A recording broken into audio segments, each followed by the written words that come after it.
கோழிப்பண்ணை, லாரி கூண்டு கட்டுதல், ஜவுளி, ஆழ்குழாய் கிணறுகள் அமைத்தல் உள்ளிட்ட பல்வேறு தொழில்கள் நிறைந்த நாமக்கல் மாவட்டத்தில் நடைபெறவுள்ள 2026 தமிழ்நாடு சட்டமன்ற தேர்தல் குறித்த ஒரு கண்ணோட்டத்தை இப்போது பார்க்கலாம். கோழி முட்டைகள் உற்பத்தி, லாரிகள் இயக்கம் உள்ளிட்ட தொழில்களால் நாடு முழுவதும் அறியப்பட்ட நாமக்கல் மாவட்டம் புவியியல் ரீதியாக 3368.21 சதுர கிலோமீட்டரில் பரவியுள்ளது. சேலம் மாவட்டத்திலிருந்து பிரிக்கப்பட்டு 1997ஆம் ஆண்டு ஜனவரி 1ஆம் நாள் உருவான இம்மாவட்டத்தில் 2011ஆம் ஆண்டு மக்கள் தொகை கணக்கெடுப்பின்படி 17 லட்சத்திற்கும் மேற்பட்ட மக்கள் வசிக்கின்றனர். மாவட்டத்தில் 2005ஆம் ஆண்டுக்கு முன்பு ராசிபுரம், சேந்தமங்கலம், நாமக்கல், திருச்செங்கோடு, கபிலர்மலை, சங்ககிரி என 6 சட்டமன்ற தொகுதிகள் இருந்த நிலையில் 2006ஆம் ஆண்டு தொகுதி மறுசீரமைப்பின் போது சங்ககிரி தொகுதி சேலம் மாவட்டத்துடன் இணைக்கப்பட்டது.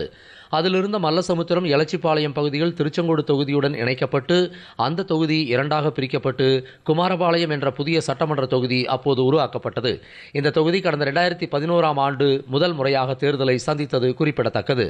தற்போது ராசிபுரம் தனி, சேந்தமங்கலம் பழங்குடியினர், நாமக்கல், பரமத்திவேலூர், திருச்செங்கோடு, குமாரபாளையம் ஆகிய 6 சட்டமன்ற தொகுதிகள் உள்ளன.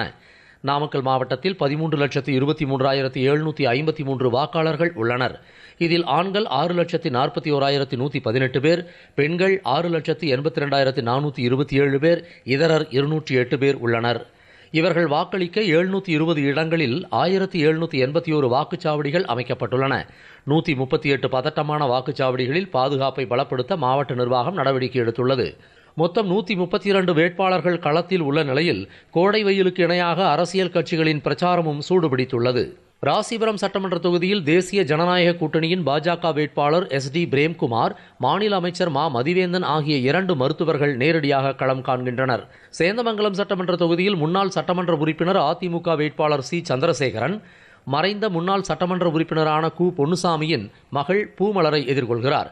நாமக்கலில் அதிமுகவில் ஸ்ரீதேவி PS மோகன், திமுகவில் KP ராணி ஆகியோரும், காவிரி ஆற்றங்கரையில் உள்ள பரமத்திவேலூர் சட்டமன்ற தொகுதியில் அதிமுக சட்டமன்ற உறுப்பினர் S சேகர், திமுகவின் KS மூர்த்தி உள்ளிட்டோர் போட்டியிடுகின்றனர். திருச்செங்கோடு சட்டமன்ற தொகுதியில் திமுகவில் அங்கம் வகிக்கும் கொங்குநாடு மக்கள் தேசிய கட்சியின் சட்டமன்ற உறுப்பினர் ER ஈஸ்வரன், அதிமுக வேட்பாளர் SRMT சந்திரசேகர், காவிரி ஆறு பாயும் குமாரபாளையம் சட்டமன்ற தொகுதியில் தொடர்ந்து 3 முறை சட்டமன்ற உறுப்பினராக இருந்து வரும் அதிமுக முன்னாள் அமைச்சர் P தங்கமணி, திமுக வேட்பாளர் S பாலு உள்ளிட்டவர்கள் போட்டியிடுகின்றனர். அத்தோடு 6 தொகுதிகளிலும் நாம் தமிழர், தமிழக வெற்றிக் கழகம், சுயேட்சைகள் ஆகியோரும் பேரவை பெருவிழாவின் அங்கமாக உள்ளனர். தமிழகத்தில் கடந்த 5 ஆண்டுகால ஆட்சியில் செயல்படுத்தப்பட்ட திட்டங்கள் குறித்து எடுத்துக்கூறி திமுக மற்றும் அதன் கூட்டணிகளும் வாக்கு சேகரிக்கின்றனர். அதே 5 ஆண்டு காலத்தில் தமிழகத்திலும் நாமக்கல் மாவட்ட 6 தொகுதிகளிலும் காணப்பட்ட நிலைகள் குறித்தும் புதிய தேர்தல் வாக்குறுதிகள் பற்றியும் அதிமுக உள்ளிட்ட பிற கட்சிகள் பிரச்சாரம் செய்து வருகின்றனர். அரசியல் கட்சிகள் அளித்துள்ள தேர்தல் வாக்குறுதிகள், அந்தந்த சட்டமன்ற தொகுதிகளில் வேட்பாளர்கள் வழங்கிய வாக்குறுதிகள் ஆகியவற்றை அலசி ஆராய்ந்து வாக்காளர்கள் தங்கள் வாக்குகளை தேர்தல் திருவிழாவின் முக்கிய நாளான ஏப்ரல் 23ஆம் தேதி செலுத்துகிறார்கள். மே 4ஆம் தேதி வெளியாகும் தேர்தல் முடிவுகள் அடுத்த 5 ஆண்டுகால அரசியல் நிலைப்பாடுகளை நிர்ணயம் செய்யும் என்றே எதிர்பார்க்கலாம். நாமக்கல்லிலிருந்து S கண்ணன்.